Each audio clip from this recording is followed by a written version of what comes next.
বোকা কাক ও চালাক শিয়াল। একটি সুন্দর সকাল, সূর্য উদয় হয়েছে। পাখিরা মনের আনন্দে আকাশে বাতাসে উড়ে বেড়াচ্ছে। মা পাখি তার বাচ্চাকে খাওয়ানোর জন্য ব্যস্ত হয়ে পড়েছে। এদিকে একটি কাক ক্ষুধার জ্বালায় আকাশে উড়ে বেড়াচ্ছে।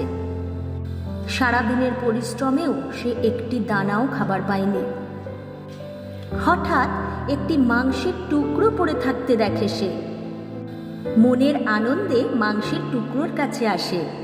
মাংসের টুকরোটি এক নিমেষে মুখে তুলে নেয়। তারপর সোজা গাছের ডালে গিয়ে বসে। এদিকে এক শেয়াল, তারও সারাদিন ভাগ্যে খাবার জোটেনি। সেও মনের দুঃখে ঘুরতে থাকে একটু খাবার পাওয়ার আশায়। হঠাৎ শেয়াল সেই গাছের নিচে এসে দাঁড়ায় এবং দেখে একটি কাক মাংসের টুকরো নিয়ে গাছের ডালে বসে আছে। এই দেখে তার ভারী লোভ হয় এবং ভাবতে থাকে কিভাবে ওই মাংসের টুকরোটি পাওয়া যায়। শেয়াল তখন কাককে বলল, কাক ভাই, তোমার পা দুখানি খুব সুন্দর, সাথে ডানা দুটো।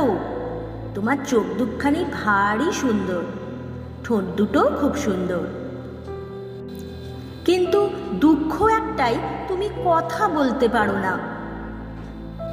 কক বলল, জনি, আমি খুব সুন্দর, কিন্তু তোমাকে কে বলল আমি কথা বলতে জানি না?